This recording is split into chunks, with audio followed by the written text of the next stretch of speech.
Hey there, everyone. Welcome to another episode of Fantasy R&R. My name is Rob. I am Ryan, and this is your Week 15 preview. All right, Ryan, hit us with the Christmas jingle. This is Fantasy with Rob and Ryan. Fa la la la la la fantasy football. All right, ladies and gentlemen, Thursday night football. The Los Angeles Chargers at the Las Vegas Raiders. Ryan, kick things off. What do you see here? I am hoping Hunter Henry has a big bounce-back game. With Justin Herbert starting to turn things around after his multiple mistakes, this could be the guy to target in this game over your usual targets like Keenan Allen. Mike Williams with his back injury is probably going to be out. Look for Hunter Henry to have a nice game. Henry Ruggs, unfortunately placed on the COVID list. Nelson Aguilar could be your guy who has had a 100-yard game with a TD last week. What are you looking at here, Rob? Yeah, a couple guys that catch my eye is Justin Herbert, who you had named. Looked like he had a nice game, a little bounce back there. Best completion rating he's had all season with 81.8. A couple touchdowns, interception, but the guy's throwing the ball, so definitely get him in your lineup. And going into playoffs, if you're at all concerned about Austin Eckler, I say don't be. Had the best game he's had all season, 15 attempts, 79 yards. Play Austin Eckler.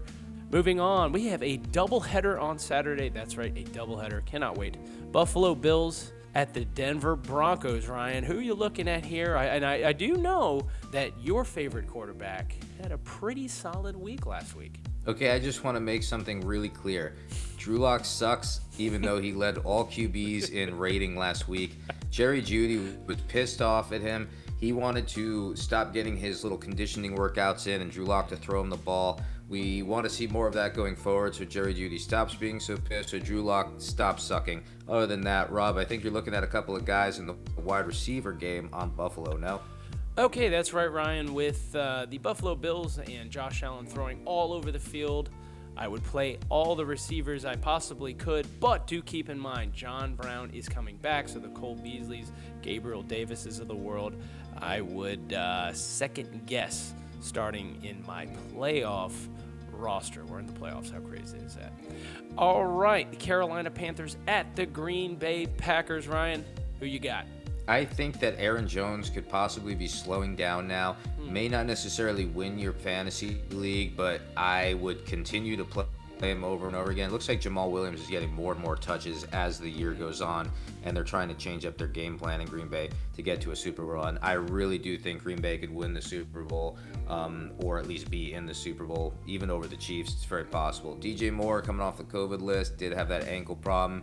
We're going to see if he returns. If not, look for Curtis Samuel to have another big impact on the volume of the game. Rob, what are you looking at? Well, I do know this affects you as much as it has affected me all season long, but it does seem that Christian McCaffrey will be out again this week, possibly coming back next week. I'm not holding my breath anymore.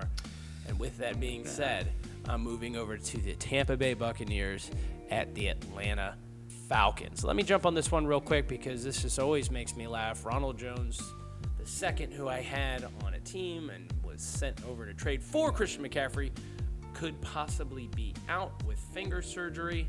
I would look to make sure that he is going to be playing Sunday, if not play Fournette. And who was the other running back that played with the Buccaneers last week, Ryan, that you were a little apprehensive? Well, I mean, I was talking about how LaShawn McCoy has done nothing all year, but they actually made Fournette a healthy scratch and then shoved in LaShawn McCoy instead. Arians was talking to the media like he looked like some kind of genius. Real sad.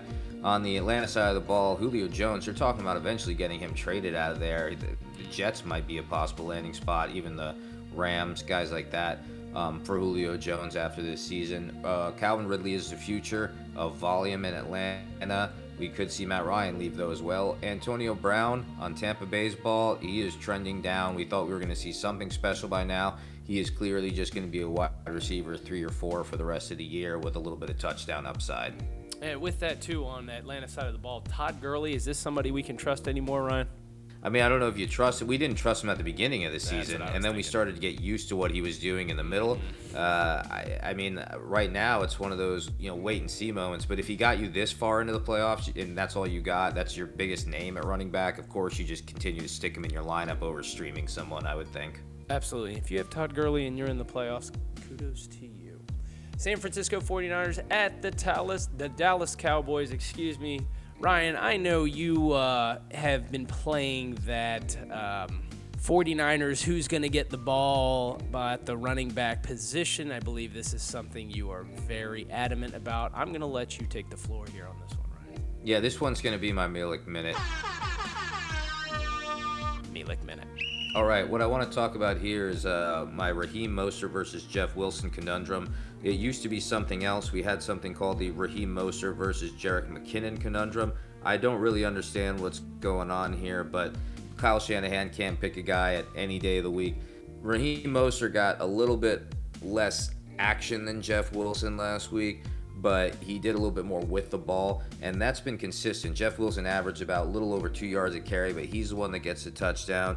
Kind of sick of doing the circus act with these guys revolving musical chairs, and I'm not sure if you trust either one of these guys to get you through the playoffs, even as a streaming option. I would go ahead and drop all 49ers running backs at this point and start to look to guys like Lynn Bowden on the Dolphins, or maybe even Gus Edwards and J.K. Dobbins, if J.K. Dobbins is on the waiver wire in a deep league for you. It's time to drop all the 49ers and drop Kyle Shanahan's way of life. That is what I have to say about that. That is my Milik Minute. That's right. Blow the whistle. On the flip side of the ball, you got Zeke. You have to start looking at Tony Pollard. It appears as if Tony Pollard is starting to take some touches away from Zeke. Zeke has had this fumbling problem. Some might even say that Zeke is overweight. He is out of shape. It's something I continue to read and hear, and it's of course all speculation. But one has to wonder, Zeke Elliott keeps taking a step back here. Can Tony Pollard break these cuffs? One can only You can't break those cuffs. The Detroit Lions at the Tennessee Titans. I'm going to repeat myself from last week. You play Ryan Tannehill, you play A.J. Brown, you play Corey Davis. This passing game is going to be elite against the Detroit Tigers. Oh my gosh, I'm getting ahead of myself here. Detroit Lions wannabe defense. Ryan, what do you see? Well, Matthew Stafford could possibly be out. He wants to play. If he's out, downgrade all the Lions as usual. He could have some cartilage damage, but he wants to get in the game. Galladay did not practice, so I'm looking at an ugly game here for Detroit. Tennessee takes this one. Like Rob said, start all your Tennessee guys. Houston Texans at the Indianapolis Colts. Ryan, who you got here? I want to hear a little bit about Deshaun Watson. That's my favorite player to hear you rant and rave about. Well, Watson and his mother owe me $60 for my fantasy league this year. Watson, you can blow me. You had two rookie quarterbacks outscore you on my bench this week, and I just really hope that you have no success in life whatsoever, and that you spend all your money on an Indian casino. You lost me the playoffs. Jonathan Taylor, I'm very excited to see you back next year on my ESPN Dynasty team. I hope that you continue this volume of success that you've had the last 2 weeks, although I have no faith in you if I had you on a playoff team right now. This has been an awful season. I'm throwing up in my mouth. Rob, what do you have?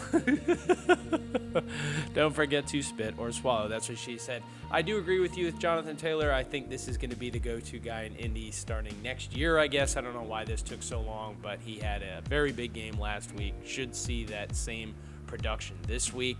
With not being able to trust two running backs that come to my mind, or both that happen to be on Houston, with the D. Johnson twins, Duke and David Johnson, don't touch them. Moving on, New England Patriots at the Miami Dolphins. You know I love this Miami D. That's, again, what she said. Ryan, what do you see on either side of the ball here? Right now, when it comes to Cam Newton, his wide receivers, and the running game in New England, it's about as frigid to my heart as it is outside with this nor'easter storm. Damian Harris, I can't trust you. Cam Newton, no one can trust you, not even your family. The wide receivers on the Patriots are absolutely horrible right now. N'Keal Harry is never going to do anything with this guy. And as you can remember with what I said about New England earlier in the year, they're going to continue to pop off some surprising wins, and it's going to be all the more irritating because I actually think that they're going to re-sign Cam Newton next year. What are you looking at in this situation? What do you think about Miami? With Miami, it appears as if Myles Gaskin is going to be out yet again with COVID-19. This was a bad one for my ESPN team for the past month, almost 2 months. Gaskin's been out. Was it 4 weeks with the injury? Comes back, has himself a good game, and now is going to have COVID. horrible circumstance in keeper leagues. I say hold on to him for next year. Cam Newton, I'm putting out to fantasy pastures everywhere. I don't even understand how this dude is still starting and is already is going to be assuming the quarterback role come next week. I hope Miami just stomps this team out, to be completely honest. Just put an end to this Cam Newton stuff. The Chicago Bears at the Minnesota Vikings. What you got here? Allen Robinson has 10 games with 70 or more yards. This is one of the most underrated wide receivers in the league. I know that he's rostered everywhere, but all I have to say is if you have Allen Robinson or drafted him, you made one of the most undervalued moves in the league. In DraftKings, he's probably been cheaper than your other wide receivers all year, like DK Metcalf and Justin Jefferson, but Allen Robinson is the one putting up consistent floors.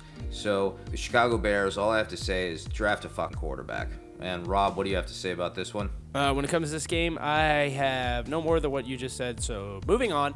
The Seattle Seahawks at the Washington Football Team. Ryan, you had a not-so-fun trade, I believe. I'd like you to dive into that before we get any further into this one. It was really fun for me, not so fun for the other guy. But yeah, last year, our Yahoo Dynasty Keeper League, I traded Jordan Howard in like week 2 or 3 for DK Metcalf. As some of our announcers on the NFL Kingdom like to say, they like to call him Decaf Metcalf because they are having strokes during their commentary. I like to refer to him as Decaf Metcalf now.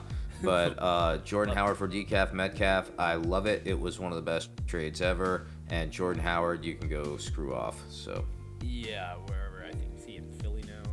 Is that where it is? I think he's back in Philly. But he's back in Philly. Doesn't even matter. Because guess who is back? The ghost of Dwayne Haskins. That's right, Dwayne Haskins is back. A very fun, quick story. I owe Ryan a lot to this one. I decided in our rookie draft in ESPN that I was going to take Dwayne Haskins with the first pick. He said, no, you're crazy. Kyler Murray is going to be much better. He was right. Thank you, Ryan. J.D. McKissick is a running back I am looking at this week. With the likes of Antonio Gibson looking like he's going to be missing the rest of the year, you got to run out J.D. McKissick. Hopefully in PPR leagues, he can get you a couple cheap touchdowns here and there. Moving on, Jacksonville Jaguars at the Baltimore Ravens. Ryan, you told me before we got on the podcast this Minshew mania was starting to creep back up in you. Is that something you're still feeling right now? I've always been feeling it. I refer to him as Min-screwed because Minshew got screwed. Now he's hung out to dry. And I was saying this whole time, if you think that Mike Glennon gives you the best chance to win a football game, you're fucking retarded. And Marone is fucking retarded. Yeah. So we just have to accept at this point that Minshew got screwed.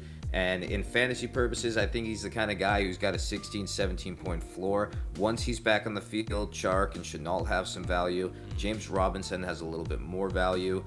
This Jaguars team is going nowhere until next year gets sorted out. But even then, it's probably a lost cause with the way they draft. What are you looking at here in terms of Jacksonville and Baltimore? Well, when it comes to Doug Marrone, I feel like I have a little more to say. So I'm going to go ahead and throw the flag. I'm using the Masio Minute.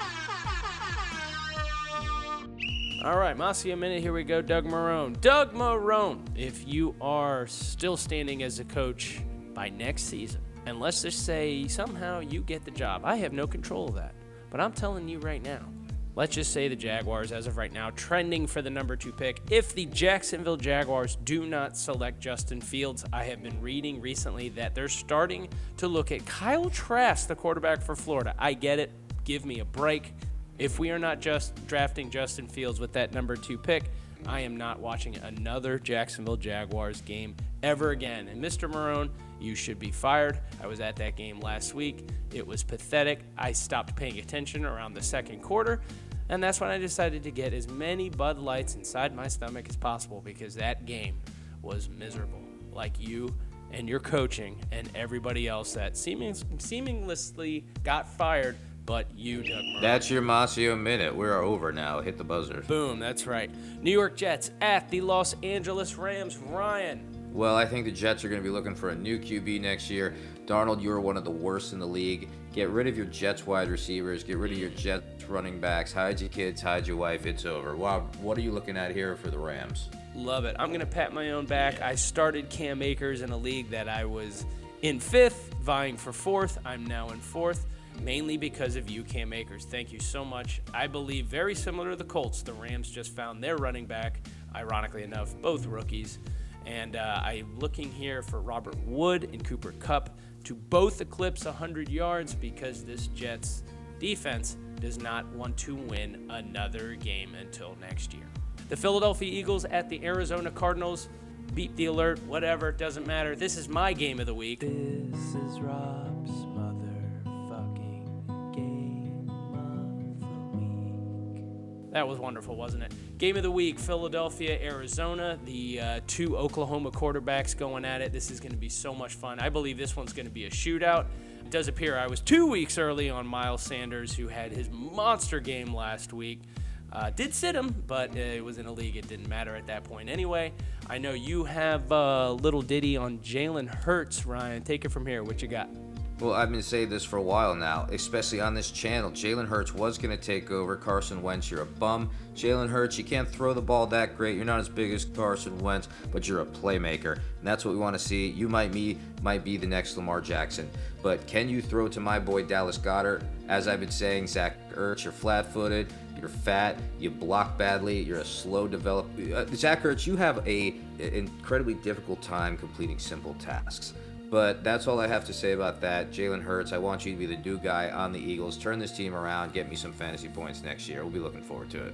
That's right. I'm renaming this team the Kansas City Chefs. That's right, because this team is always cooking. You're always playing every single guy that possibly plays for Kansas City or some guy that can be thrown from Patrick Mahomes at the New Orleans Saints. This is Ryan's motherfucking game of the week. Mahomes versus the Saints team that failed to defeat the Eagles. I am probably taking the Chiefs here because they're just the ones that seem to do the same thing in and out every week that other teams can't, like the Saints or the Steelers. Travis Kelce may be the league's receiving yards leader, even over wide receivers. So the best tight end in the league, no doubt, draft him every year in the first round in fantasy from here on out. This is my game of the week, Rob. I'm looking forward to it. Cleveland Browns. These surging Cleveland Browns, albeit came up just short last week. It was a very impressive game at the New York Giants. Guys I'm looking at here in this one, Rashard Higgins from Cleveland, starting to see an uptick in targets from Mr. Baker Mayfield himself. In a keeper dynasty, we're starting to get there at this point. If you didn't make the playoffs, Wayne Gallman is somebody to keep a close eye on, especially with the return of Saquon Barkley. Be interesting to see what happens with Wayne Gallman going forward. Ryan, what you thinking about Mr. Mayfield, by the way? I think a lot of people jumped the gun on him, and that's why I was very apprehensive to make any judgments during the season, because I think Josh Allen played poorly his rookie year. I think Lamar Jackson has played poorly for most of this year. I think Sam Darnold has played poorly his entire career so far. And Baker Mayfield is one of those few who has shown the ability to do things over and over again every season. He broke Peyton Manning's rookie TD record. He has led the Browns to a couple of great records, their first in a while. I mean, these things are getting overlooked. Baker Mayfield, try to keep it up. Minimize your mistakes. I think this guy's going to be even better next year. Keep your eye on him. I like it. Monday Night Football, the Pittsburgh Steelers, who are now 0-2 the last 2 weeks, at the Cincinnati Bengals. Ryan, what you looking at here in this game, buddy? Man, drop it like it's hot, Deontay Johnson. This guy had so many drops last week. He's had so many drops this year. This is a problem because Ben Roethlisberger is saying, well, you know, I like that Juju doesn't care about his stats and I can just throw it to everybody else on the team. Hey, Ben, why don't you throw it to the people who catch the ball? Maybe you'd end up with a better QB rating after every one of these games. You guys have lost 2 in a row. Knock it off. Juju is one of your solid receivers. He secured the touchdown last week. This is one of those things that the Steelers have to rectify immediately because they don't have much of a running game. What are you looking at here on the Bengals side of the ball, Rob? Yeah, I'll make it pretty quick and easy actually for both teams. Play your Steelers, bench your Bengals. With Fantasy R&R, my name is Rob. My name is Ryan. We'll see you next time for the Week 16 preview. That was Fantasy with Rob and Ryan. Fantasy R&R.